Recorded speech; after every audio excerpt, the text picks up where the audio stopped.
Robin Williams, el famoso, afamado actor que interpretó a Patch Adams, La Sociedad de los Poetas Muertos, que se quitó la vida hace relativamente poco, él acuñó la frase: solía pensar que la peor cosa en la vida era terminar solo. No, no lo es. La peor cosa en la vida es terminar con alguien que te hace sentir solo. Albert Einstein escribió: es extraño ser tan conocido universalmente y sin embargo estar tan solo. La mítica Marilyn Monroe dijo: a veces creo que las únicas personas que orbitan a mi alrededor y que se quedan conmigo y me escuchan son las que contrato, gente a las cuales le pago. Y cuando esto nada más unos ejemplos de unos cuantos que, aunque viven bajo el zip code 9210 en Beverly Hills, se sienten solos y tienen una mansión y no sé qué hay en la cima que los asusta tanto, pero cuando llegan a todo aquello que la mayoría sueña, sienten literalmente que los que lo rodean son los amigos del campeón, los obsecuentes, los lambiscones, los que le dicen todo sí. No tienen verdaderos amigos que los puedan ayudar a salir de la droga, no tienen gente que los direccione, que les enseñe a pelear por su pareja, no tienen gente que les diga necesitas a Dios. Y nosotros, aunque no seamos famosos, aunque no vivamos en Beverly Hills necesariamente, a veces nos preguntamos: ¿no será que quienes están alrededor mío están por algún interés? Y si cuando llegue al final de mis días, mi negociación, mi saldo da cero, si nadie quiere estar conmigo, si termino solo y desconectado, si gente tan famosa terminó desconectado, porque la desconexión es una epidemia. Internet no puede reemplazar jamás el face to face, la conversación cara a cara. Y nosotros somos hispanos, que está confirmado que dicen que nos trasladamos de un estado a otro, que algunos andan de iglesia en iglesia, otros andan de matrimonio en matrimonio. Y entonces esa vida nómade hace que cada vez nos conectemos menos. Y aunque pasemos de 8 a 9 horas, porque lo dicen los sociólogos, 8 a 9 horas conectados a una pantalla, ya sea de celular, ya sea de televisor, ya sea de computadora, de 8 a 9 horas diarias conectados a una pantalla, somos la sociedad más solitaria que ha existido jamás. Y para conectar con gente de verdad no hay aplicación. Porque uno está pensando, no hay una app, una aplicación para conectar. No. Justamente para conectar uno debería desconectarse de las redes, desconectarse de Internet.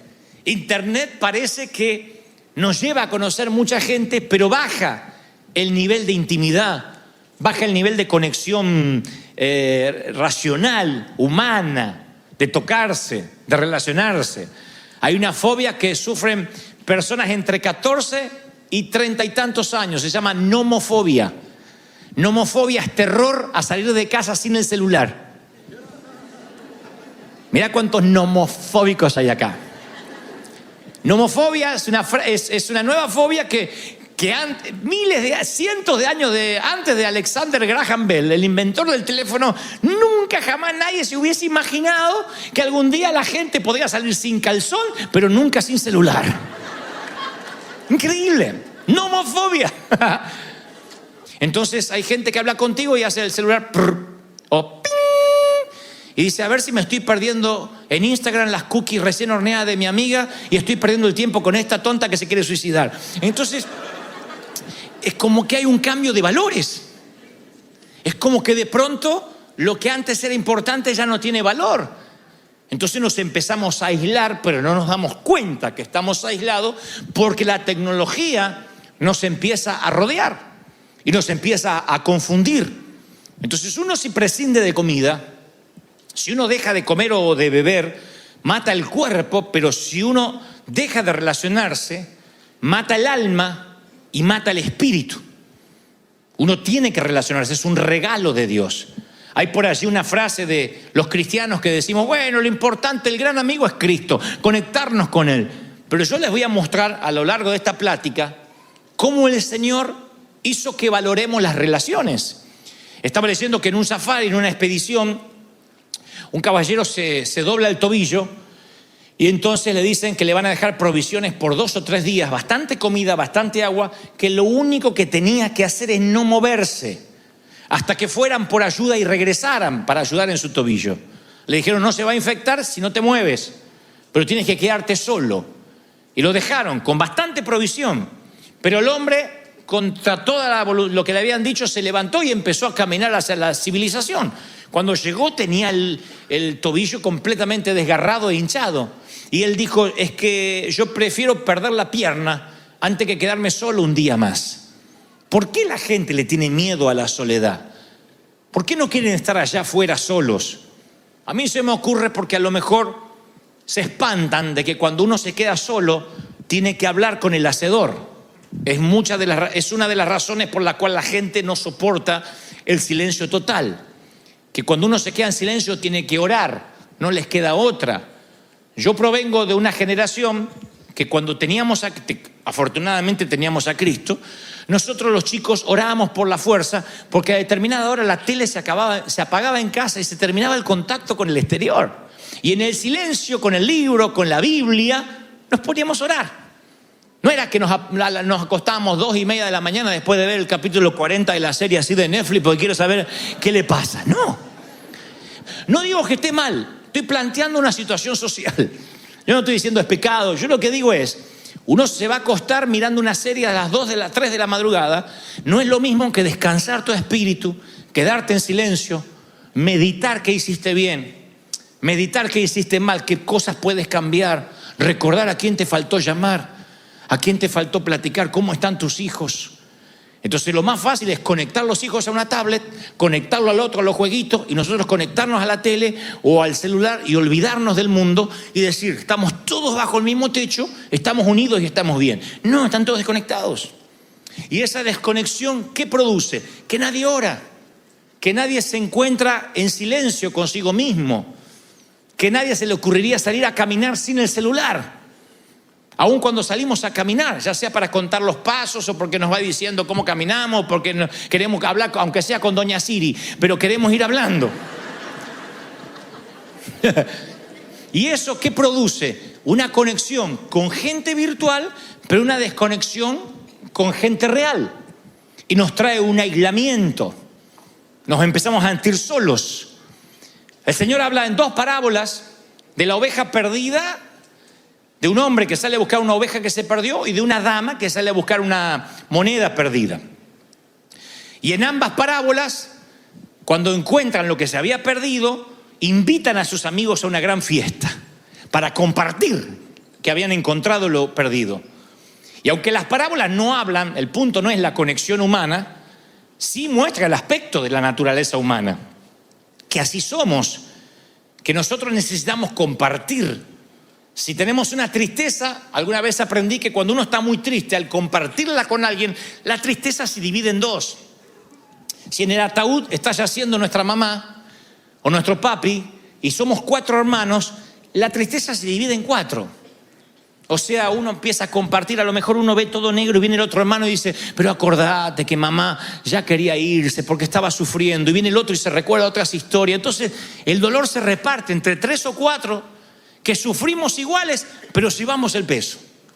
Y cuando uno está alegre, dice que la alegría no se divide, se multiplica, conforme el amigo que lo puedas compartir. Entonces vemos un partido de fútbol y lo queremos compartir con alguien. No es lo mismo mirar tu equipo solo que mirarlo con alguien. Y si el que está al lado es apasionado, mejor todavía. Te contagia. Porque cuando uno lo comparte, la alegría se multiplica. Estamos hechos para compartir. El hombre de la oveja perdida, la mujer de la moneda perdida compartieron. El papá del hijo pródigo hizo una fiesta porque mi hijo volvió y compartió. No hay nadie que diga, me voy a disfrutar la alegría solo. Me compro mi tequila, me compro mi taco y me encierro en la habitación a comer. No. Uno quiere compartir. Tanto las tristezas como las alegrías. Pero hay momentos que uno se siente tan solo. David una vez escribió y dijo en uno de los salmos, ten misericordia de mí porque estoy solo y profundamente angustiado. Busco a alguien que me venga a ayudar, pero a nadie se le ocurre hacerlo. Nadie me ayuda, nadie le importa lo que me pasa. David, el rey David. David a un momento pensó, ¿no será que los que están conmigo es porque son obsecuentes? Y no necesitamos ser Marilyn Monroe o el rey David para en un momento de la vida empezar a preguntarnos quién realmente tiene conexiones con nosotros, quién realmente está conectado en el alma, en el corazón, porque si no estás conectado, tarde o temprano empezarás a marchitarte. Y acá en los Estados Unidos, la desconexión es el gran enemigo silencioso. Vivimos en condominios donde no tenemos la menor idea quién vive arriba y quién vive abajo. A lo sumo decimos, la que cocina acá al lado parece que cocina una fritura horrible. Y este desgraciado pone incienso. Lo único que sabemos, pues no sabemos, aparte de ser un desgraciado que pone incienso, no le sabemos el nombre. Es un país de desconexión, que te tropiezas y no te levantan porque no hay que tocar a la víctima porque te pueden demandar. Entonces nos empezamos a no tocar, a no abrazar, a no tener contacto visual. Y la desconexión en un momento empieza a matar nuestro alma. ¿Qué hacemos? Nos conectamos a las redes. Inventamos una vida ficticia, ponemos un montón de fotos con filtros. Entonces, cuando mostramos una versión edulcorada nuestra. Y la gente le pone like a esa versión. Y decimos, ¡ay, cada vez tengo más amigos! ¡No! Es gente que sigue una mentira. Porque eso no somos nosotros. La desconexión es atroz y no nos damos cuenta porque estamos ensimismados en banda ancha, en conectarnos a Amazon, a Netflix, al internet, a la red, a la autopista, lo que sea. Y estamos conectados, pero a la vez en el alma marchitos. Y el Señor dice, si no tienes con quién compartir, si no logras tener a alguien con el cual puedas caminar juntos, y no hablo necesariamente de pareja, hablo en la vida, amigos, compañeros de armas, la vida se te va a hacer muy cuesta arriba, muy difícil. Entonces ayer, mientras que escribía este mensaje, me encuentro en el segundo libro de Timoteo, capítulo 4, la última carta de Pablo antes de morir. Última carta. Porque yo pensaba, Señor, para que podamos entender qué es lo que nos quiere decir, qué ejemplos bíblicos encuentro de soledad, de gente sola, desconectada. Y encontré a Abraham, cuando solito no puede consultar con la esposa y tiene que sacrificar a su hijo. Me encontré a Moisés, proscripto, escapando de la ley, dejando ser el príncipe de Egipto para ser simplemente casi un delincuente. Me encontré con José, vendido por su propia familia en un país extraño. Daniel en Babilonia. David, perseguido por su propio suegro, escapando como un animal. Pero de pronto el Señor me muestra a Pablo, el apóstol. Entonces ustedes dicen, ¿y Pablo, un hombre solitario? Sí, hay un episodio bíblico que los predicadores nunca mencionan porque dicen, bueno, casi es una miscelánea, está allí como una nota de color. Es la última parte de lo que nosotros conocemos como la última carta que él escribe, que se la escribe a su discípulo Timoteo. Y se llama Encargos Personales de Pablo. Y en ese último episodio, en su última carta, menciona a 17 personas. ¿En dónde está Pablo? Está al final de su vida confinado en la infame cárcel Mamertina en las entrañas de Roma, que es un pozo, un agujero aislado. ¿Qué creen que dice? Bueno, soy el gran Pablo, así que no tengo soledad. No, él sufre. Pablo está viviendo en un foso negro, un agujero en la tierra, húmedo, frío, donde solo convive con ratas. Y tal vez tú y yo no estamos en un agujero frío, afortunadamente, pero podemos estar en cárceles como por ejemplo cubículos de oficinas solitarios, gente que está en cárceles en su propia camioneta, todo el día arriba trabajando y está en esa cárcel donde no habla con nadie. Otros están en condominios, como les dije yo, donde no saben quién vive arriba, quién vive abajo. Una cárcel de soledad, de aislamiento. Y Pablo ahora no está en una habitación rentada, está en un foso y siente la desconexión de la infidelidad. Pero no la infidelidad que se ha acuñado para los matrimonios, la infidelidad de la amistad. Él menciona de los 17 amigos que menciona, hay 6 que están trabajando en lugares legítimos, que Dios los mandó. Él los dice. Dice, bueno, Crescente está en Galacia, Tito en Dalmacia, Tíquico está en Éfeso, Carpo en Troas, Erasto en Corinto, Trófimo está en Mileto. De paso le tiro estos nombres como en el primer servicio a las mamás que están embarazadas, que están buscando nombre para sus hijos. Tíquico, Carpo, Erasto, Trófimo. Y luego nombra a Pablo un desertor. Dice, y Demas Así que no le pongas a tu hijo Demas. Demas está a decirte que no le pongas Demas. Un chiste tonto, pero lo quería poner. Demas me abandonó porque ama las cosas de esta vida y se fue a Tesalónica.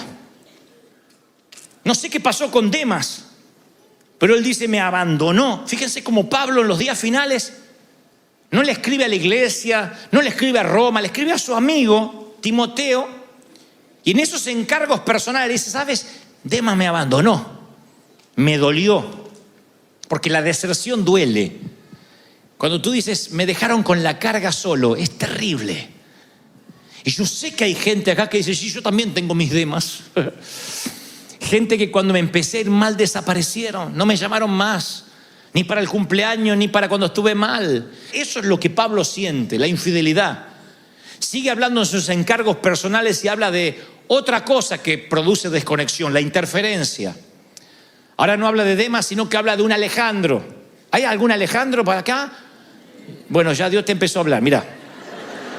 Alejandro, el que trabaja el cobre, dice. Así que si no eres el que trabaja el cobre, no habla de ti. Me hizo mucho daño. Le escribe a Timoteo, cuídate de él, porque se opuso a todo lo que yo hacía. Y la frase me hizo daño significa hizo cosas en mi contra. Hay gente que está a tu lado y no colabora con el arca, pero ayuda con el diluvio. Alejandro, dice Pablo, interfirió, se opuso a todo. ¿Sabes lo que es tener a alguien que se opone? Alguien que se sube al carro y va apretando el freno. Porque son negativos, porque son tóxicos. Porque le dice, ay, me voy a casar. Pero que te dure. ¿Viste que adelgacé? ¿Te parece? Yo te veo más gorda. Y uno dice, Señor, o te la llevas o te la mando. Pero esa gente son gente que interfiere en la voluntad de Dios, interfiere en lo que tienes para hacer. Y Pablo lo sabe. Y sabe que hay gente que le hizo daño. Le dice, Timoteo, ten cuidado. ¿Qué necesita ahora Pablo? Sigo leyendo los encargos personales de él. Y lo primero que pide es amistad, compañerismo. Le dice, Timoteo, ven rápido. Trae a Marcos contigo cuando vengas. Y por favor, llega aquí antes del invierno. Él no estaba pidiendo amigos digitales. No le dijo, conseguime unos likes para mi Instagram. Él le dijo, trae gente, pues yo necesito abrazar a Marcos. Ven antes del invierno porque yo necesito quien seque mis lágrimas. Te pregunto, ¿tienes a alguien así? No tienes que contestarme, pero pregunto a tu corazón. ¿Tienes a alguien al que llamar a las 3 de la mañana y decir, no puedo dormir y no tengo razón por qué? ¿Tienes a alguien a quien decir, vamos a caminar, no tengo ganas de hablar, estoy triste? Alguien que no te juzgue. ¿Conociste a alguien que puedes decir, mira, yo tengo a alguien en que no me va a juzgar, alguien que le puedo abrir el corazón, que le puedo decir, estoy tentado, quiero matar a mi suegra, quiero ahogar a mi marido con la almohada para que no ronque más? ¿A quién le cuenta que estás harta como mamá? ¿A quién les cuenta, hoy me encanta servir a Dios, pero estoy harto de ser pastor? No es yo, pero digo, en el caso hipotético. ¿A quién le cuento? Estoy cansado. Pablo le dice, por favor, yo necesito amistad. No necesito fotos filtradas. No necesito qué hay en las redes, qué dicen de mí. Yo necesito gente que me abrace, que esté conmigo. Y luego pide compasión. Pablo dice, por favor, cuando vengas, no te olvides de traer el abrigo que dejé con Carpo en Troas. Digo, ¿de verdad? ¿De verdad se olvidó un abrigo y se lo tienen que enviar porque se está muriendo de frío? Un hombre tan grande, un hombre que hizo tanto, no creerán cuántos que parecen estar súper conectados, también tienen frío en el alma. También están solos. También no hay alguien que le alcance un café y que él no sienta que lo está haciendo a lo mejor porque le está pagando. Personas que no saben si la gente les son leales por conveniencia o por amor. Y creo que es el gran juego de la vida.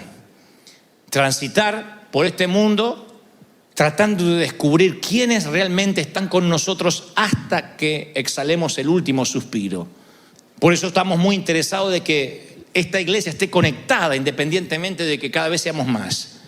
Tenemos que estar conectados y tenemos que encontrar uno en el otro eso que no nos pueden dar las redes sociales. Ahí está Pablo diciendo, por favor, suple mis necesidades. Veo que sigue escribiendo Pablo a Timoteo en la última carta, a punto de morir, y le dice, tráeme mis libros y mis pergaminos. Conociendo a Pablo, estaba pidiendo seguramente los rollos del Antiguo Testamento, del profeta Isaías, de Moisés, la historia de Moisés, o lo que empezó a circular en ese entonces, que eran los dichos de Jesús. Las primeras cosas de Jesús, las primeras parábolas de Jesús habían empezado a circular por los escribas. Tal vez estaba pidiendo eso, sea lo que sea. A Pablo lo único que lo consolaba era lo que también nos consuela a nosotros. La palabra de Dios, el saber que Dios dice, yo no te abandono, yo no te dejo, yo soy fiel hasta el último día de tu vida. ¿Estamos de acuerdo, sí o no? Yo soy fiel. Pablo dice, la primera vez que sigue diciendo, la primera vez que fui llevado ante el juez, nadie me acompañó. Todos me abandonaron, pero Dios estuvo a mi lado, el Señor estuvo ahí, me dio fuerzas. A Él sea la gloria por siempre. O sea, la soledad técnicamente no existe, no hay un lugar donde la presencia de Dios no esté. Pero eso no significa que no tengamos que conectar. Dios creó al hombre y dijo, no es bueno que el hombre esté solo. Lo durmió y cuando abrió los ojos estaba Eva ahí. Hace unos cuantos servicios atrás, yo les conté la historia que le da título a este mensaje, que lo vi en una serie donde un policía le dice a otro, mira, colega, en la vida hay dos tipos de amigos. Si en una ocasión tienes el infortunio de matar o asesinar a alguien y levantas el teléfono, tienes aquel amigo que te dice, ¿qué hiciste? Y se agarra la cabeza y te dice, no me vuelvas a llamar porque me comprometes. Y después está el otro amigo, el que matas a alguien, lo llamas y a la media hora se aparece en tu casa con una pala. Y esto no es apología del pecado ni del asesinato, sino que quiero que entiendan la metáfora. Amigo de pala, yo le llamo a aquel amigo incondicional, el que es amigo independientemente de tu partido político, independientemente que seas cristiano o no. Porque a veces a mí me dicen, ¿cómo puede tener un amigo que no es evangélico? Si yo soy amigo, soy amigo. Y claro, intentaré predicarle y todo eso, pero voy a ser amigo siempre, aunque fume, aunque no le pueda cambiar sus vicios. Si soy amigo, soy amigo de pala, soy amigo de verdad, ahí estoy. ¿Sí? El amigo de pala está. El amigo de pala no pregunta, ¿qué hiciste y cómo se te ocurrió pecar? ¿Y por qué? El amigo de pala está, es incondicional. Y no es que va a tapar el pecado necesariamente, porque a lo mejor después vamos a tener que hablar. Pero es aquel que incondicionalmente a cualquier hora está dispuesto para sacarte adelante. Así que, mi querido, entre tanto que consigas tu amigo de pala, entre tanto la vida te permita conseguir a alguien en quien puedas confiar y sostenerte, lo que puedo ofrecerte es decirte lo que digo siempre, no se supone que viajes solo, soy tu pastor y estamos juntos en esto. Y trataré de ayudarte a salir adelante. David dijo, yo con Jonathan tenemos un pacto. Mis victorias son sus victorias, mis fracasos son los suyos, sus amigos son mis amigos, sus enemigos son mis enemigos. Y eso es un pacto que uno hace de tanto en tanto en la vida. Y es maravilloso, porque uno acepta a la persona como es. A veces lo vas a querer matar. A veces dices, ay, lo quiero ahorcar, pero lo quiero a este. No significa que uno coincide en todo y te tocó la persona perfecta. La amistad es eso, es decir, ay, a veces lo quiero matar, no me hables. Pero si le falta un riñón, ahí vamos y corremos y le damos el nuestro. Y esa conexión solo ocurre 1, 2, 3 veces en la vida. Y lo tienes que buscar. Si lo encontraste, tienes un tesoro. Lo que te cuantifica, lo que te hace una persona con dinero, rica, no es el dinero, sino tener amigos, tener personas en las cuales contar. Y cada vez que me pasan los años, más los valoro. Cada vez son menos, pero más los valoro. Yo no puedo pensar, no puedo ser tan torpe de pensar de que tengo 4 millones de amigos, que son los que están en Facebook. Ni de pensar que hay 500.000 en Instagram, porque no me conocen. Porque son los mismos que mañana me pasa algo, todo el mundo le quita el like y no quiere saber nada conmigo. Si mañana cometo un error, todo el mundo va a decir, yo sabía que era un falso profeta. Los mismos amigos que me dicen, hey, campeón. Entonces yo, por mi salud mental, tengo que decir, esa es la vida virtual, la vida digital. Eso es lo que me permite anunciar los eventos, que la gente ore, que la gente sepa dónde me voy a presentar. No deja de ser una red de negocios. Pero pensar que esa es la manera, esos son mis amigos los que me van a sostener, es una ridiculez. Yo no quiero frustrarme por al final de la vida pensar que en mi funeral iban a haber millones y miles y nada más hay un puñado que realmente me echa de menos. Todos pensamos que nuestros funerales van a ser multitudinarios y luego no lo son. Porque vienen algunos por cumplir, otros porque no le hacen mal verte y otros porque no. Hay gente que hasta no visita enfermos porque dice, no, es que me hace mal verlo así. Terrible. Hay gente que dice, yo no visito a mi amigo porque me hace mal, me deprime verlo así, confinado en una cama, me hace mal, me duele el corazón, por eso no lo veo. Desgraciado, encima que está mal no lo ves. ¿Qué importa que te haga mal, que te descomponga el olor, si eso encima no era tu amigo? El amigo es en las buenas, en las malas, y esos compañeros de armas son los que Pablo estaba necesitando, los que necesitamos en la vida. El Señor quiere que tengamos esas conexiones. Y yo estoy orando para que ahora a partir de julio Dios nos conecte, Dios nos haga conocer personas que sepamos que no estamos solos. Que esta vida vamos a salir adelante con gente que nos entiende, que nos comprende, que haces touch, que pegas, que hay una conexión espiritual. ¡Tac! Que es un toque. ¿Lo crees? ¿De verdad lo estás creyendo? Vamos, ponte de pie, por favor. Que no se detendrá jamás.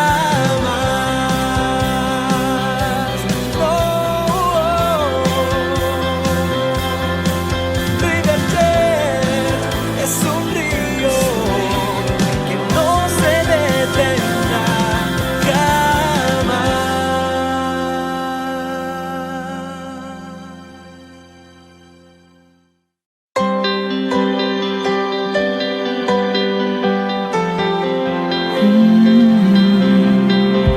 Viento de alguna otra parte, la llama no se apagará. Es un río que no se detiene. El arca por fin está en casa. El rey ha venido a morar.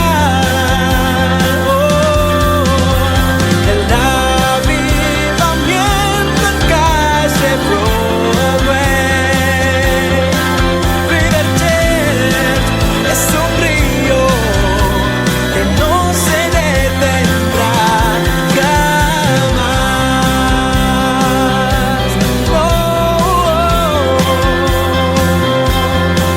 River es un río que no se detendrá jamás. La vida no es perfecta, se habrán dado cuenta. Tiene sus accidentes, tiene sus cascadas, tiene sus escombros que hay que tratar de saltear. Pero la vida tiene significado. La vida significa algo.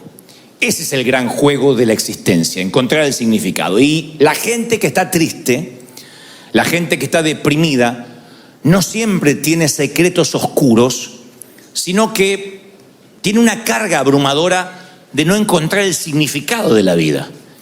Cuando pierdes el significado de la vida, empiezas a ponerte triste y te puedes mudar, puedes cambiar de empleo, cambiar incluso de cónyuge, pero la nube esa oscura que está sobre ti parece que nunca se muda, como que te siguiera a todas partes, porque la tristeza, la depresión es un estado del corazón, no es una cuestión situacional. Si se arregla esto sería feliz. No, eso es lo que pensamos.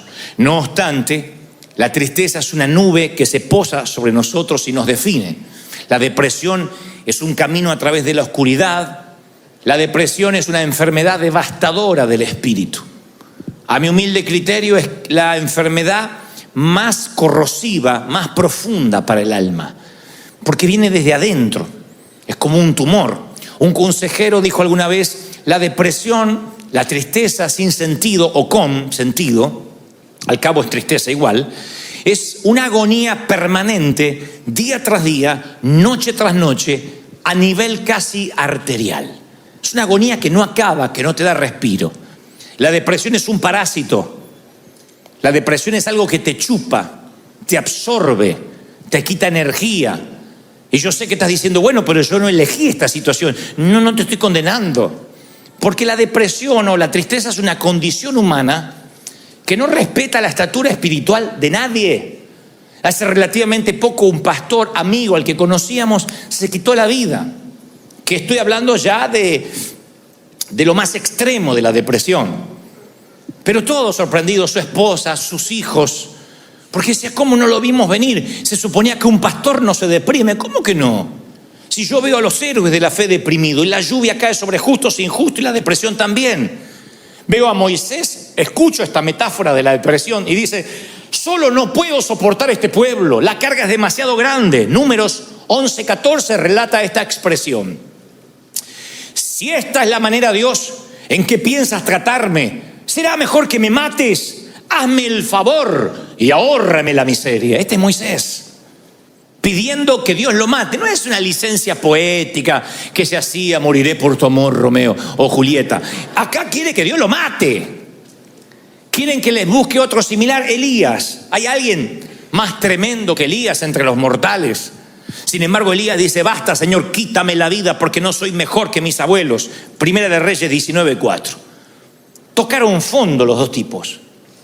Sin embargo, Dios se reúne con ambos en el monte de la transfiguración. Los dos que tocaron fondo en la melancolía más absoluta se elevaron a la cima terrenal más alta que un ser humano jamás tuvo. Estar a la par del Señor en el monte de la transfiguración. Moisés y Elías. Ahí están los dos potenciales suicidas.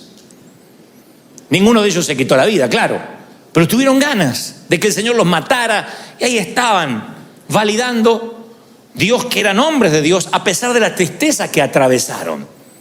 Pero no es Moisés ni Elías el mayor ejemplo, sino Job. El libro de Job es toda una calamidad. Si lo leemos desde el primer capítulo, ninguna historia es más conmovedora que lo que se relata en Job. Desde el capítulo 1 y 2 ya nos enteramos que todo lo que poseía fue destruido y se quedó sin familia. Lo único que le quedó al principio es la esposa. Amorosa la chica. Un amor. Le dice, maldice a tu Dios y muérete. Lo instó al suicidio al viejo. Maldice a tu Dios y muérete, le dijo la mujer. Miren qué linda compañera de viaje, ¿eh? Pero Job supera las pérdidas físicas rápidamente. Lo que le preocupa a él, que es lo que nos preocupa a todos cuando pasamos tristezas, es la falta de respuestas. Job era un hombre millonario y supongo que era inteligente y podía hacerse de una fortuna otra vez. Pero no entiende por qué. ¿Por qué perdió todo? Si él no estaba en pecado, si él no metió la pata. A él le molestaba no entender por qué está pasando lo que pasa, como a ti. Ese es el quid de la cuestión. Vamos al meollo de por qué estás triste. Estás triste porque no entienden por qué te pasa lo que te pasa. Dice, ¿por qué Dios no me guió cuando me casé? ¿Por qué Dios no me guió cuando fui a ese empleo? ¿Por qué Dios no me guió cuando me mudé? Desde algo trascendental como compartir la vida con alguien, o por qué Dios no me dijo que esa cafetera se me iba a romper. El difunto pastor Ray Steadman escribió, pocas cosas son más difíciles que soportar el sufrimiento sin sentido. Si uno pudiera ver la razón por la que tenemos que pasar lo que pasamos, lo soportaríamos más fácilmente. Pero los problemas sin sentido son algo corrosivo para nuestro alma. Claro, sin sentido aparente. Cuando no entendemos por qué nos toca una temporada por el hospital. Uno no lo entiende. A ver, capaz que como adulto sí. Pero un niño, ¿hay explicación por la cual ver a un niño sufrir? ¿Qué hizo el niño? ¿Qué tan malo pudo ser para merecer estar confinado a una silla de ruedas, a sueros, a respiración asistida? Entonces uno cuando se pregunta ¿por qué? Y se lo pregunta muchas veces como Job, uno empieza a perder la fe, uno empieza a perder la esperanza. Porque a medida que más se arraiga la tristeza, más se pierde la esperanza. Y sin el ancla de la fe, sin el ancla de la esperanza, es muy difícil revertir la situación. Por eso Job está paralizado y pregunta más de 6 veces en un capítulo: ¿por qué? ¿Por qué? El Señor Jesús pregunta a su Padre: ¿por qué me has abandonado? Y ni Job ni Jesús en ese momento reciben respuesta. El Hijo de Dios no recibe respuesta del Padre: ¿por qué me has desamparado? Job no las recibe en todo el libro, Dios no le responde por qué. Y por lo que veo, nunca lo supo. Y no está mal preguntar por qué. El problema es pensar que nos merecemos, que Dios nos debe una respuesta. Porque ahí es cuando cerramos nuestro corazón hacia Dios. Cuando ya no es una pregunta, sino una exigencia al Creador. Y decimos: Dios me debe una respuesta, Dios exige una respuesta. No somos quién para exigir respuesta. Dios es Dios. Dios sabe que no va a permitir más carga en ti que la que puedes soportar. Él no te va a dar más carga de la que tú puedas resistir. ¿Están conmigo, sí o no? Muy bien. Vamos entonces a las causas. Primero le voy a dar la patología y después la terapia para que se lleven a casa y vayan a la farmacia más cercana a reclamar el medicamento que les voy a recetar hoy. Pero vamos a las causas. Porque alguno está pensando: pero yo tengo depresión o no. Bueno, vamos a las causas. Hay causas que son situacionales. O sea, esto es sencillo. Hay un vínculo muy fuerte entre lo que nos pasa y lo que sentimos. O sea, si te está yendo mal, vas a pasar momentos de tristeza y se te respeta. Si ves que el saldo del banco es muy inferior a las cuentas que tienes sobre la mesa, no vas a celebrar. No voy a pretender: sonríe, sonríe, ¡ja, ja! Te llevan preso, aleluya. Ve con gozo a Collection. No pasa eso. Uno se entristece, ¿no? Uno choca el auto. ¿Quién choca el auto y dice: ¡ja, ja, bendecido! ¿Quién?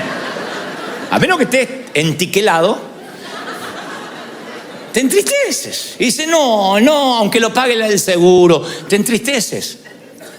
Ahora, esa tristeza puede ser crónica, puede ser momentánea o puede ser el detonante de una tristeza que después no se va. Esas son situaciones, causas situacionales. Una situación pudo haberte metido en un valle de sombra. Tú dices: sí, la verdad que sí. Ahora que lo pienso, fue aquella situación, aquella muerte, aquella noticia. A veces lo que te pone triste son causas físicas, lo que te deprime. Vieron que yo siempre hablo de lo que es somatizar. La somatización es que cuando tu alma se duele, el físico lo refleja. Lo dicen los médicos. Dicen: este cáncer es porque sus defensas bajaron. Las defensas, cuando bajan, el sistema inmune es atacado por cualquier otra enfermedad. No tienes defensas naturales. Entonces dicen: somatizó, se enfermó. Pero exactamente al revés es igual. Cuando, por ejemplo, estás luchando con una enfermedad por mucho tiempo, dependes de insulina, dependes de medicamento, de diálisis, eso empieza a deprimirte. Hay gente que está triste porque está fatigado de estar enfermo. Entonces es muy probable que esto no sea una causa situacional, sino una causa física lo que te deprime. Después hay causas satánicas, claro que sí, diabólicas. Satanás ataca a Job de 2 maneras: destruye la familia, las posesiones y le llena de llagas todo su cuerpo. Ahora, ¿cuál es el blanco de Satanás? ¿Ponerle una lepra a Job? No. El blanco de Satanás es que Job empiece a dudar de la bondad de Dios. Cuando hay un ataque diabólico, lo que busca Satanás es que pierda la esperanza. Que diga: yo ya no estoy fundado en Cristo. Esto me está pasando porque Dios no me ama. Ahí valió la lepra. Pero si con lepra, si perdiendo la casa, si con crisis sigue diciendo: yo no sé cómo voy a salir de esto, pero Dios es fiel y me va a sacar, Satanás no tiene objetivo, no tiene el blanco, no lo logra. Así que tu depresión puede ser por situaciones comunes, puede ser porque estés enfermo, puede ser por un ataque diabólico o porque Dios lo permitió. ¿Permite Dios que suframos? Bueno, hay un autor que dice: a veces Dios acuesta a sus hijos en la oscuridad. Dios permite el sufrimiento. Te voy a decir algo que no te va a gustar escuchar. Sí. pero nunca cede el control, nunca. Nunca te dará más carga de la que sabe que podría llevar. Pero la Biblia me muestra que Dios sí, a veces permite el sufrimiento para enseñarte lo que le enseñó a Job, que Dios sigue estando a cargo aunque no veas una luz al final. Lo que pasa es que cuando uno pasa por el valle cree que está en el infierno, no, está en medio de picos elevados. Dijo alguien alguna vez que según lo alto de una ola será lo profundo de la depresión luego. Se llaman bajones, lo viven los artistas, lo viven aquellos que están ante un gentío, un público, y después tienen que quedarse con su propia soledad. Y también lo viven los hombres de Dios, que a veces están en el pico más alto como Elías y después están deprimidos. Pero lo contrario también es real, que cuando uno va por valles, por sombras, el Señor me dice que te diga, no te preocupes, no vas a terminar ahí. Yo voy a elevarte a zonas elevadas, vas a ir a picos altos, te voy a bendecir, te voy a prosperar, te voy a levantar. ¿De verdad lo crees, sí o no? Muy bien. Ya más o menos vimos cuáles pueden ser las situaciones. Causas situacionales, físicas, ataque del diablo, permisos de Dios. Y entonces, ¿cuál es la terapia? ¿Cómo salimos de la depresión? ¿Quieren saber cómo salir de la depresión rápido, así, instantáneamente? Bueno, no hay manera instantánea de salir rápido, hay unos cuantos pasos. Hay algunos principios que son bíblicos. El primero, revela tu tristeza, sé honesto, sé honesta. Job es un modelo de transparencia. Dijo Job, yo no puedo evitar hablar, le decía a sus amigos cuando estaba triste, ¿no? Debo expresar mi angustia, mi alma tiene que quejarse. Hay un momento que uno se cansa de ponerle buena cara a todo. Y está bien que a veces digas, sí, yo estoy triste, necesito que ores por mí. Este es un hospital del alma, no tienes que fingir. Puedes decir, estoy mal, me siento triste, ora por mí. La tristeza es parte de una de las 28 temporadas de Salomón. Así que está bien decir, estoy triste. Revela tu tristeza. Hay gente que dice, no, a mí me va todo por dentro. Te tragas eso y cuando esa amargura que no sale, se queda dentro. ¿Y qué hace? Una implosión. ¿Y saben lo que es una implosión? Es un edificio que se viene abajo hasta las bases. Una explosión sobrevives de una explosión, pero de una implosión no. Entonces no te tragues. Tienes una iglesia, tienes pastores, tienes gente amiga, dile, estoy triste, orá por mí. Porque a veces no le encuentro sentido, me siento que no valgo para Dios. Entonces, primer paso, los que están anotando la receta, habla, jetón, habla. Jetón dije. Segundo, resiste tu depresión. ¿Qué es resistir? No es confesar positivamente, no tengo. Es intencionalmente quiero salir de esta situación. El paralítico que está junto al estanque de Betesda, Jesús le dice, ¿quieres ser sano? No es una pregunta retórica. Jesús quería saber si de verdad el tipo quería ser sano o le encantaba ser paralítico. Ustedes dicen, ¿a quién le encanta ser paralítico? Y hay gente que le encanta la autocomiseración. Hay gente que le encanta que le den. Hay gente muy necesitada en las luces de los semáforos pidiendo. Pero hay otros que le quitas el cartelito de cartón y los mandas a trabajar y se les acabó el negocio. Porque les encanta que le den, ganan más dándole que yendo a trabajar. Y hay gente que disfruta la tristeza, le encanta dar lástima y decir, no, es que yo me encanta estar así, me encanta que oren por mí, y ponen cara de borrego a punto de degollar y dice, oren por mí, estoy mal. Pero no estaba feliz, sí, pero se me fue la felicidad. ¿Quieres ser sano? ¿Quieren ser libres, sí o no? Pues es una decisión. Uno tiene que decir, sí, yo quiero estar bien. Yo quiero estar sano, yo no quiero psicopatear a nadie. Porque algunos lo toman como el modo normal de vivir, un modo triste. No pueden sonreír. Porque dicen, ya me acostumbré a vivir así. Y el Señor dice, resístete, cambia la cara. Y algunos dicen, no, es que yo estoy alegre, pero no lo demuestro. Bueno, conecta las dos cosas. Conecta un cablecito con la cara, porque no puede estar triste, alegre el corazón y la cara estar así. Tiene que haber algo que esté cortando ahí. Un policía, la migra, algo. Sácalo. Pero que la cara demuestre que hay alegría en el corazón, que hay energía, que hay gozo. ¿Lo crees?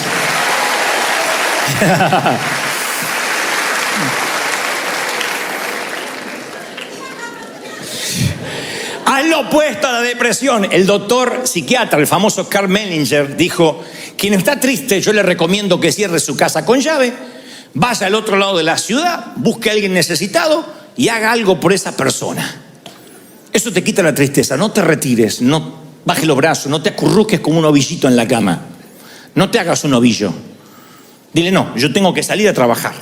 No dejes que el cómo te sientas controle tu estado de ánimo. Nunca dejes que la manera que te sientes te controle. Porque cuando pones al volante de tu automóvil tu emoción, la manera en que te sientas, eso va a dirigir tu vida. Yo no puedo permitir que las emociones manejen mi estado de ánimo. ¿Por qué? Porque soy el piloto de un avión. Imagínense que estás en el avión y sube el piloto. Ahí está. Me peleé con la bruja, mi mujer. No sé cómo voy a manejar hoy, Te baja rápido, dice tu abuela, que yo dependo de este. Entonces yo decía que el piloto esté bien, porque te subes a su vuelo y te tiene que llevar a casa, a destino. Entonces tú no puedes permitir que las emociones determinen quién eres. Si tú no sientes la presencia de Dios, ve tu vida cristiana en fe. Ora, ofrenda, sirve, anima, ministra, porque dice la palabra: vivimos por lo que creemos y no por lo que vemos. 2 Corintios 5:7. Vivimos por lo que creemos y no por lo que vemos. Entonces yo vivo por lo que creo. A veces siento a Dios, a veces no lo siento. A veces estoy tan seguro de la salvación y a veces digo: seré salvo. No importa, yo lo creo. A veces ofrendo sabiendo que viene la cosecha y a veces ofrendo dudando si viene la cosecha. No importa, yo vivo en fe. No permito que mis sentimientos manejen mi estado de ánimo. Me congrego con ganas y sin ganas.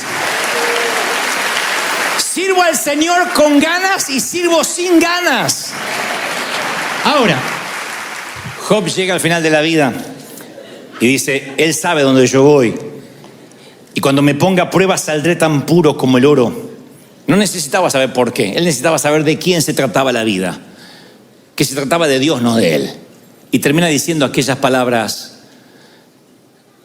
de oídas te había oído, mas ahora mis ojos te ven. Solamente me habían hablado de ti. Miren, un hombre que adoraba a Dios, un hombre que era santo. Reconocer que de Dios había conocido de oídas, pero que ahora lo había conocido. Nunca Dios le respondió. Nosotros sí sabemos por qué pasó lo que pasó. Él nunca supo. Se enteró en los cielos, no antes. Pero el final de la historia le redimió la biografía. Siempre lo que pase al final valida el resto. Siempre. Tú miras una película llena de complicaciones y el final está bueno, te va feliz del cine. En cambio hay una historia que parece muy bonita, Romeo y Julieta de Shakespeare, y al final termina en una tragedia. Yo prefiero las otras, las que tienen muchas complicaciones, pero que al final siempre gana. Y nosotros ya hemos leído el guión, el script, el libro, y ganamos. El final va a validar la historia. Lo que te pase al final, vas a salir de la depresión. En los momentos más difíciles yo quiero que recuerdes: yo conozco esta historia, ya la viví. Y aunque me toque llorar, bienaventurado aquel que pase por el valle de lágrimas y lo transforme en fuente, lo transforme en alegría, porque el Señor enjugará todas lágrimas, las va a secar. Él las va a enjugar, Él las va a secar. ¿Lo crees de verdad? ¿Lo crees? Sí, ¿verdad? Y es el final de la historia. El final siempre es bueno. Tú me dices, ¿qué elegirías? ¿Una vida feliz y un mal final? 40 años de felicidad, 50. Y un final desastroso, solo, triste. O al revés, una vida compleja y un final maravilloso. Tú dices, ¿para qué quiero un final si no pude disfrutar la vida? Yo elijo el final. Las películas me encantan así. No importa cuánto Rocky Balboa caiga en la lona, yo siempre sé que si es una película de Rocky, él ganará el último round. Y eso es lo que valida el resto de la historia. Y a lo mejor no te fue bien en el amor, pero al final encuentras a esa persona. Capaz que no te puede dar hijos porque ya estás en tus... ¿Cómo decirlo? En la edad de la nostalgia.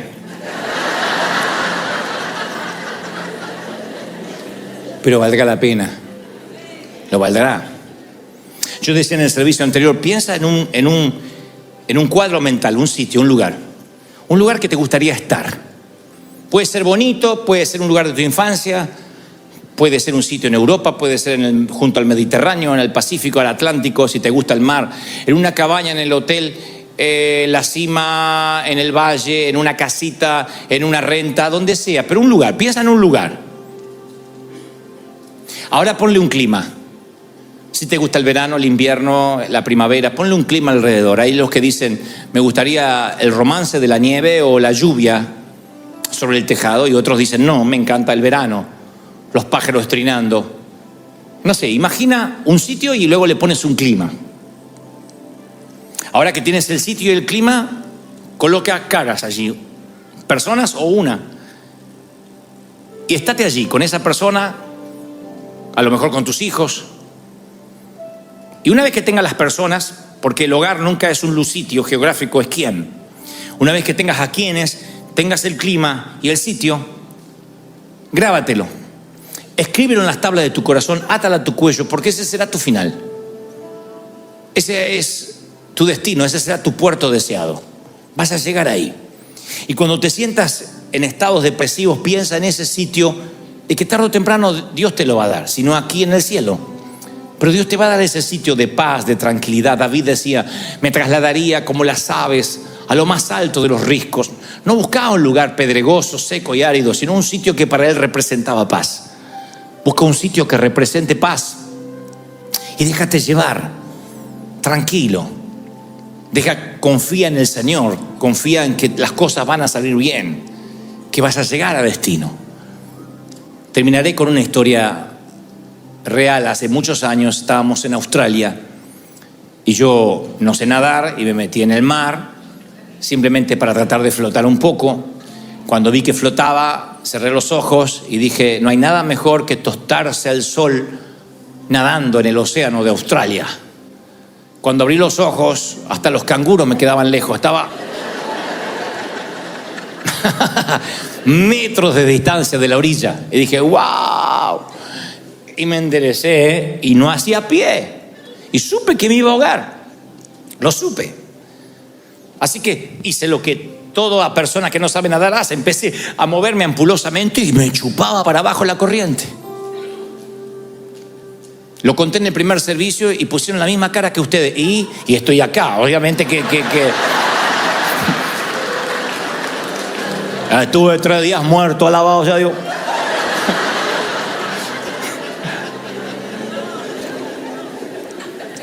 En un momento clamé al Señor, de verdad. Dije, Señor, ayúdame, ayúdame. Y la respuesta fue sencilla.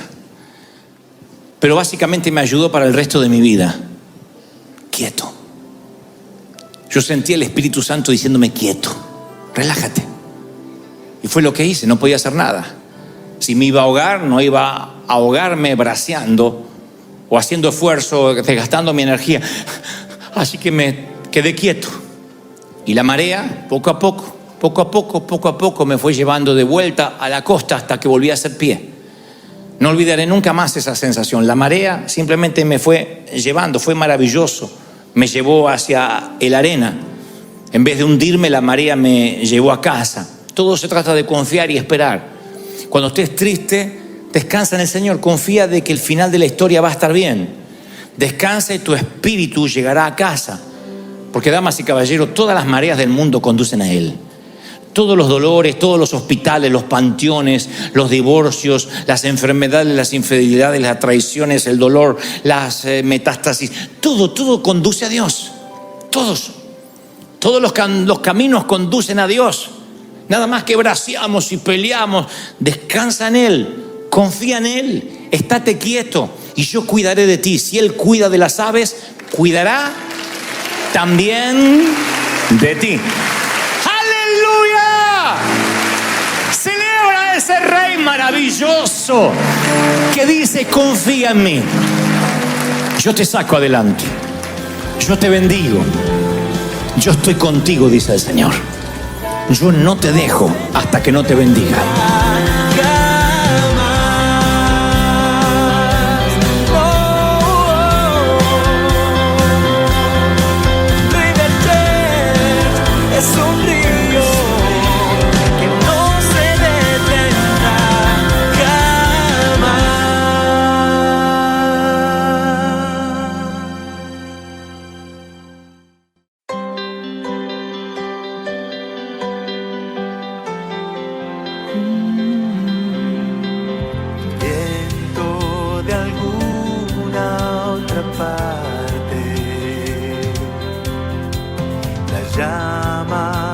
se apagará. Es un río que no se detiene. El arca por fin está en casa. El rey ha venido a morar. El avivamiento en calle Broadway. River Church es un río que no se detendrá jamás.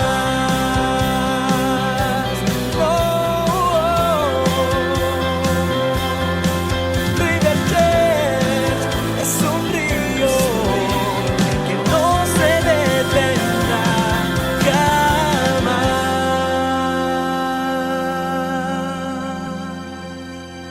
Ayer yo recibía una palabra, no la recibía, no me voy a hacer el místico, sino que me sorprendió. Recibí el mensaje a partir de esa palabra, pero sí estaba leyendo una revista digital en internet y aparece una nueva fobia, no son de las más conocidas, que me llamó la atención porque se llama atiquifobia. Atiquifobia, dijo, ¿será miedo a qué? Y la mayoría no debe saber qué es atiquifobia. Y es el miedo que paraliza, miedo recurrente al fracaso. O sea que quien no quiere emprender algo, tiene miedo de soñar, se pierde cosas grandiosas en la vida. A mí me consta de personas con mucha capacidad, con mucho estudio, que se queda como cola en lugar de cabeza, por debajo, en lugar de estar por encima. Y no es falta ni de intelecto, ni de preparación académica, a veces ni siquiera de recursos. Pero claro, está la atiquifobia, que es, ¿y si me sale mal? ¿Y si fracaso? ¿Y si quiebro? ¿Y si no es para mí? ¿Y si emprendo y me va mal? ¿Si se me vuelve en contra? Y entonces nos empezamos a preocupar. Voy a las Escrituras, ayer cuando esta palabra primero me llama la atención, y veo en Josué 1 que el Señor lo envía a dirigir al pueblo que hasta ese momento había dirigido Moisés.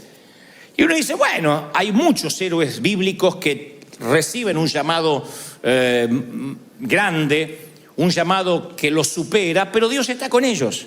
Pero sin embargo Josué tiene mucho temor de tomar el manto presidencial, por decirlo de alguna manera, por tomar el liderazgo de Moisés, porque la magnitud de esta transición tenía que ver con la grandeza de Moisés. Moisés es el hombre más respetado de la historia, por encima de cualquier prócer político, por encima de Abraham Lincoln, Martin Luther King, Simón Bolívar, Don José de San Martín. Supera a cualquiera porque lo respetan judíos, ateos, protestantes, hasta los musulmanes saben quién es Moisés y tienen una reverencia hacia él. Y esta grandeza de llamado ahora recae sobre Josué. Además, toda la generación que siguió a Moisés no había podido cruzar a la tierra prometida. Y ahora estaban en la ribera oriental del río Jordán, junto con Josué. Y ahora Josué tiene que terminar la tarea. Por otro lado, vienen de 4 décadas de paz, donde estos israelitas se sentían como niños.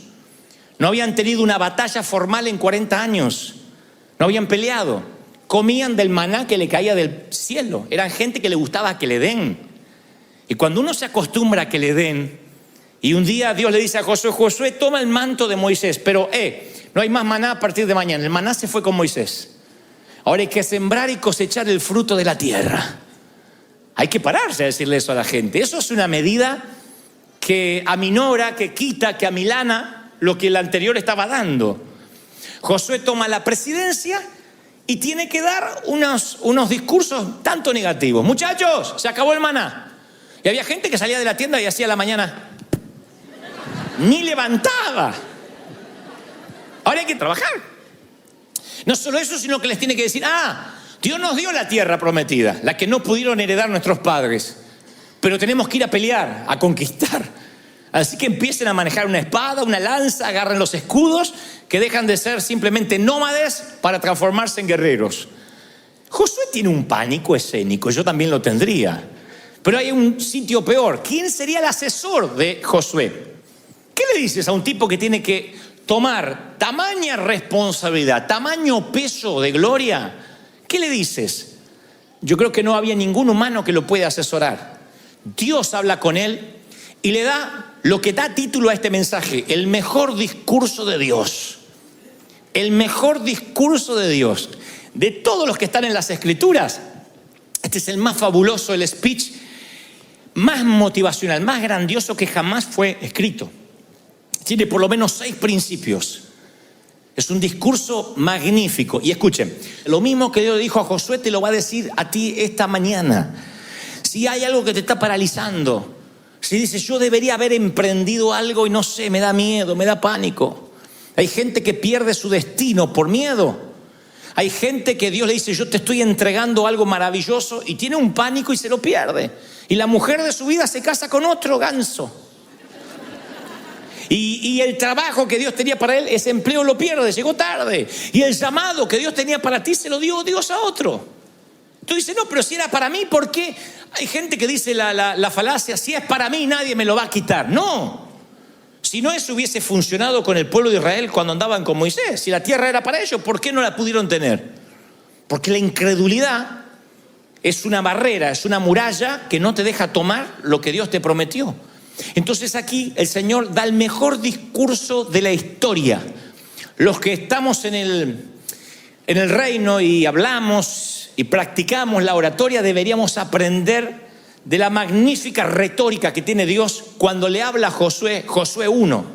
Josué está muerto de miedo, le da a Dios 6 principios y Josué se transforma en un hombre, en un gigante de fe.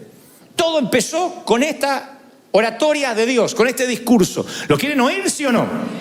Le dice a Dios, primero le dice el principio de la inmutabilidad, del no cambio, el principio de la permanencia, el principio de la longevidad, el principio de lo que jamás se transforma. Dios dice, yo no cambio. Yo estaré contigo como estuve con Moisés.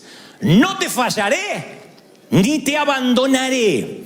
Lo primero que le dice Dios es, te quiero recordar, Josué, que aunque tú eres infiel, yo sigo siendo fiel. Que como estuve con tu antecesor, estoy contigo. Dios nunca llamó a nadie y lo dejó en la mitad del agua. No conozco a nadie que Dios le dijo, ve y navega, y en la mitad lo dejó solo. Dios no es alguien que traiciona. Y es aquí cuando tú dices, bueno, pero yo sí.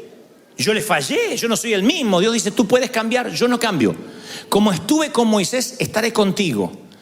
Está bien que no miremos al pasado en cuanto a nuestros fracasos, pero Dios quiere a veces que miremos el pasado de las cosas que Él hizo contigo.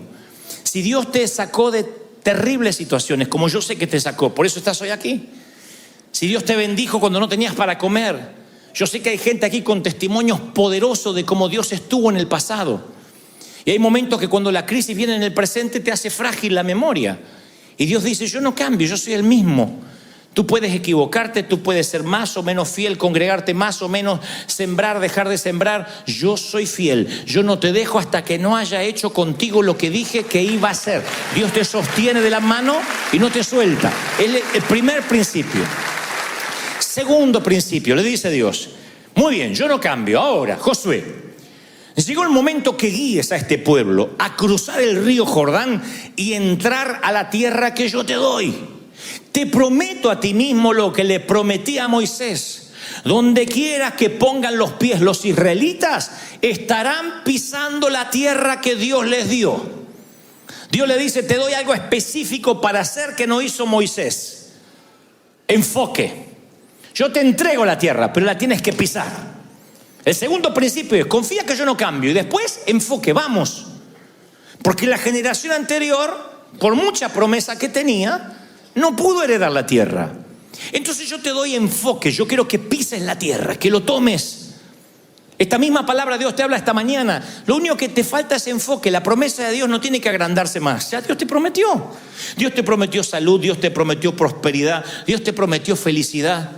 Y estás pensando, ¿y por qué no la vivo? Porque te hace falta enfocarte, decidir qué vida quieres tener. Decir, esto es lo que yo quiero. La promesa de Dios no es una garantía de éxito si perdemos nuestro enfoque. La responsabilidad de Dios es darte la promesa. La responsabilidad nuestra es asirnos, tomarnos de la promesa. ¿Están conmigo, sí o no? Tomar la promesa de Dios. Hay alguien aquí que está así de la promesa, un paso. Hay alguien así que Dios ya lo pudo haber bendecido, me lo mostraba ayer. Me decía, muchos de mis hijos ya tendrían que estar bendecidos, prósperos. Sin embargo, hay una fobia, algo que los paraliza. Quieren hacer un estudio de factibilidad antes para no equivocarse. Una vez alguien me dijo, yo era el que ponía toda la mano de obra y la parte más artesanal en el trabajo de mi jefe.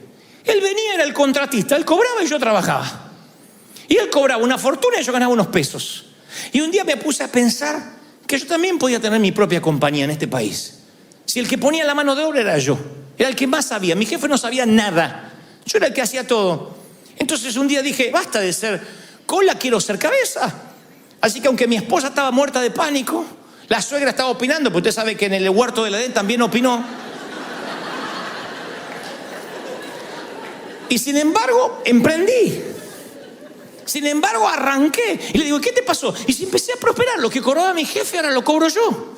Y me di cuenta que todo el poder estaba en mí para hacerlo, para crear, que Dios me había dado la tierra prometida y el que no me animaba era yo.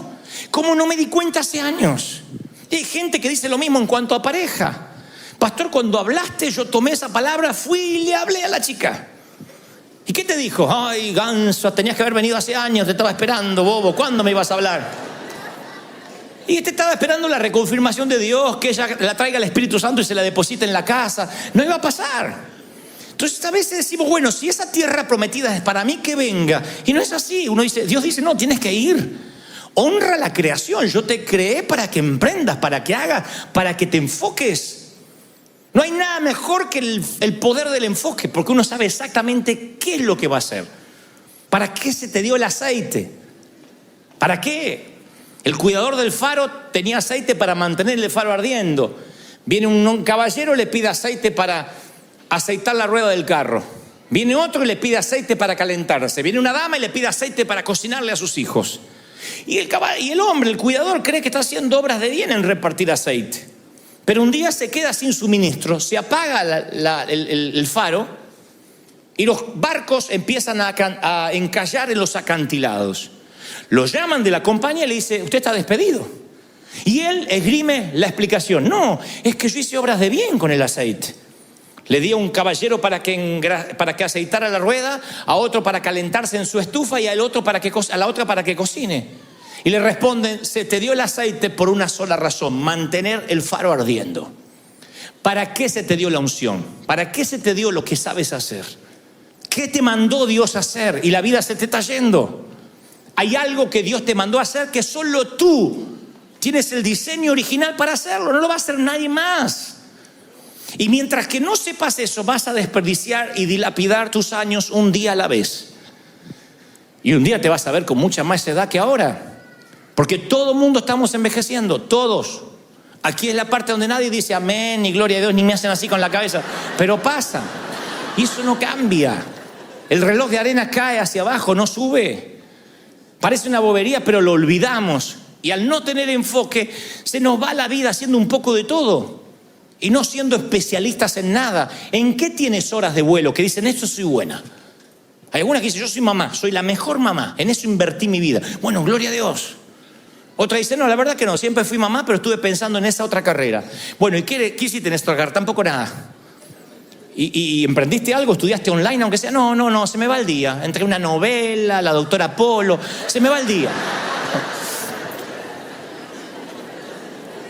Y la vida se te va. Se te va con maratones de Netflix, se te va, de verdad. ¿Qué vida queremos? Vamos a pisar la tierra, enfoque. Luego le dice, en este mejor discurso de Dios, le dice el Creador a Josué, ahora te mando que te esfuerces y seas valiente. 6 veces le dice, mira que te mando que te esfuerces y seas valiente. Es un mandato ser valiente. No es, vamos a orar que te salga la valentía. Es un mandato, vamos a ser valiente. La valentía no es una opción en determinadas cosas. Hay que emprender, hay que salir. Imagínense, los aviones no volarían. Nadie conduciría en las carreteras si tuviéramos miedo y no tuviéramos una dosis de valentía, de valor. Josué necesitaba una dosis triple, cuádruple, porque la generación anterior no habían podido conquistar esa tierra. El temor los había paralizado. Y ahora tenía que evitar que esta nueva generación cometiera el mismo error. Y Dios le dice, mira que te mando que seas fuerte, que seas valiente. ¿Qué es ser valiente? Pararse firme en tus convicciones, aunque todo el mundo te diga que hagas lo contrario. Es decir, no importa para dónde vaya el viento, yo voy donde Dios quiere que Él vaya. Yo me voy a mover donde el Señor quiere que yo me mueva. Dice el Señor, le dice a Josué, no te desvíes de estas palabras, ni a derecha ni a izquierda. Quédate en el centro de mi ley. Entonces te irá bien en todo lo que hagas. Miren qué sencillo. Le dice, esto es lo que yo te mando, Josué. ¿Quieres no tener miedo? Bueno, no te muevas ni a izquierda ni a derecha de lo que te digo. Mira qué sencillo. Haceme caso. Y te irá bien en todo lo que hagas. Haceme caso. Mantente en el centro y te irá bien. ¿Lo crees? No te muevas. Estudia constantemente este libro de instrucción. No tenía Biblia, tenía el Pentateuco, los primeros 5 libros de nuestras escrituras. Le dice Dios, estúdialos. Ahí está todo lo que había hecho Moisés, todo. Medita en eso de día y de noche y asegúrate de obedecer. Ese es el meollo de la cuestión. Este es el punto chato, dijo el proverbista Cantinflas. Este es el punto. He aquí el punto. Dios le dice que la autoridad, el poder, la bendición va a estar basado en que Él obedezca. La prioridad tiene que ser la palabra. Como los corredores de maratones, toda su vida gira alrededor de la cuadrícula de entrenamiento. Debe ser aburridísimo estar de novia con uno de estos. Me vas a venir a ver, hoy me toca entrenar. Pero si tenés la maratón dentro de 3 meses, por eso me toca entrenar. Mañana es nuestro aniversario, vamos a cenar. No, me toca medir el peso óseo. Claro, son gente entrenada que hablan de una misma cosa. Y nosotros a veces le pedimos cosas grandes a Dios, pero nuestra concentración y enfoque no está a la altura de lo que pedimos. Señor, dame cosas grandes. Y nos vamos a tomar una cerveza hasta que las cosas grandes vengan. Cuando uno toma una postura pasiva, esperando que Dios te dé lo que le pediste, no va a ocurrir. Porque en un momento Dios te abre la puerta y no puedes salir a construir un arca porque empezó a llover. El arca se construye en seco, cuando no llueve. Las estacas se extienden antes de agrandar la familia. No esperas tener 8 hijos y después decir, che, nos tendríamos que mudar, estamos los 8 en la misma cama, los 10. No se puede. Uno tiene que planificar ya durante el parto. Y si estás embarazado de un sueño, o estás embarazada de un sueño de Dios, bueno, hay que empezar con la cuna, con la habitación, en términos metafóricos hablo. Porque si no, Dios, ¿cómo te va a bendecir? ¿Cómo Dios te va a enviar una multitud con un templo chiquitito? Uno tiene que decir, no, vamos, esto viene ya. Escucho el sonido de las aguas, escucho lluvia. Empieza a correr. Ahora, si no escuchas lluvia, quédate donde estás. Pero yo estoy hablándole a los que están llenos de fe, los que dicen yo sufro de insatisfacción santa, tiene que haber algo más, Dios me tiene que bendecir. Y esa gente tiene que emprender, tiene que crecer, tiene que avanzar, decir, bueno, me tengo que preparar, porque vienen los cambios y tienes que estar listo. Y el Señor le dice a Josué, medita esto día y noche, medita. La meditación es un mantenimiento preventivo para la mente, es un antivirus. Es renunciar a la prisa y dice, a ver, ¿leíste? ¿Qué te dijo Dios? David decía, cuánto amo meditar en tus enseñanzas, Salmo 119. Pienso en ellas todo el día. Tus mandatos me hacen más sabio que mis enemigos. Me guían. Tengo mejor percepción que mis maestros. Siempre pienso en tus leyes. Soy más sabio que los ancianos. Miren lo que hace la meditación. Y después dice, y asegúrate, Josué. Es el mejor discurso de Dios. Es el discurso para que Josué quite todo miedo. Le dice, y asegúrate, Josué, de obedecer. No es solo leer, es obedecer. La Biblia no es solamente para leerla, es para descubrir la voluntad de Dios en mi vida. No debe detenerse simplemente en la mente, debe continuar hasta el corazón e ir hasta la voluntad. Uy, la Biblia me dice que tengo que cambiar. Hay que ser hacedores de la palabra y no oidores, dice la palabra en Santiago. Hacedores. Cuando la palabra forma parte de tu dinámica de vida, ya no es palabra, forma parte de tu organismo. Si esto fuera una galleta, está en mi mano y es galleta. Me la meto en la boca y es galleta masticada. Pero cuando entra dentro de mi organismo, deja de ser galleta, pasa a ser bolo alimenticio. O sea que pasa a ser Dante Gebel. Todo lo que está acá es imposible de ver qué hay dentro, porque ya forma parte de mi vida. Y la Biblia, mientras que está acá, es simplemente Biblia, palabra de Dios. Mientras que la leo es solo palabra leída. Pero cuando la mastico es palabra masticada, rumiada. Cuando la obedezco, forma parte de mi bolo alimenticio espiritual. Yo soy lo que Dios dice que soy, lo que Dios dijo que yo era. ¿Lo crees? ¡Aleluya! Para asegurarte de obedecer, no te desvíes, ni a la derecha ni a la izquierda, le dice Dios. Tolerancia cero. Yo te digo algo y no te desvíes. Dios no bendice por aproximación, acuérdense, ni por promedio. Tú no decides qué leyes federales obedecer y cuáles leyes no obedecer. En temas de tránsito, por ejemplo. Te para el oficial y dice: señor, usted pasó un semáforo en rojo. ¡Ay, qué bonito! ¿Y los stop que sí paré no cuentan? No. Bueno, esto es igual. Cuando Dios te da una orden, no importa el promedio, lo que hiciste antes. Bueno, Dios me dijo que vaya para el norte. No voy al norte, pero voy al noroeste. Dios me dijo que vaya de misionero a Somalia. Bueno, no fui a Somalia, pero mando ofrenda. Dios no dice: bueno, Moisés, está bien que no fuiste a hablar con el faraón, pero por lo menos valoro la intención. No. Cuando Dios te da una orden, es eso. Dios necesita gente que haga caso. Que diga: sí, Señor, voy, sin pedir garantías, sin hacer estudio de factibilidad. Si quieres que te vaya bien, yo estaré contigo, no te abandonaré. Estaré contigo donde quiera que vayas, ¿lo crees? Y eso me encanta, la promesa constante que Dios te va a acompañar en el viaje. Estaré contigo. Qué lindo que no te dice: ve y yo te espero allí.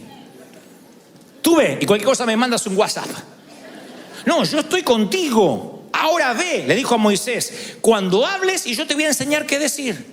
A Gedeón: tú vas a destruir a los madianitas y yo estaré contigo. A Jeremías: no tengas miedo, Jeremías, yo estoy contigo y te voy a proteger. Y a Josué: yo estoy contigo como estuve con Moisés. Y entonces te irá bien en todo lo que emprendas y prosperarás. No habla solo de dinero, habla de ser una persona de éxito, de tocar algo y que le vaya bien. De decir: se me abren las puertas donde voy. Yo me pongo como ejemplo cuando voy a las conferencias y digo: miren, ustedes saben que no es falsa modestia. Conocen mis historias de incapacidad, de falta de instrucción. Vengo de estratos sociales muy pobres. Venimos de situaciones de mucho hambre, hasta la fruta. La fruta era una vez por semana. No sé si ustedes vivieron siempre abundancia, pero yo vengo de compartir el durazno al almíbar, de decir: asado no se puede todos los días, simplemente una vez por mes, de heredar la ropa de mis hermanos. De ese estrato vengo.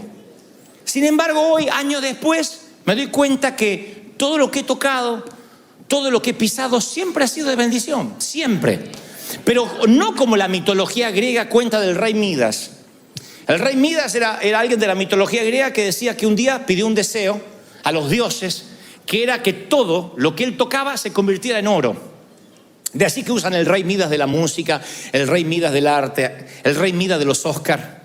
Viene de allí porque el rey Midas, dice, era tan avaro, tan egoísta, estaba tan urgido de ser millonario, que dijo: lo que toque quiero que sea oro. Tocaba las paredes, oro. Tocaba el inodoro, oro. Tocaba el carro, oro. Así que en 15 minutos fue el tipo más millonario del mundo. Pero después tuvo hambre, fue a comer, tocó la pata de pollo, oro. El burrito, oro. Quiso comer pan, oro.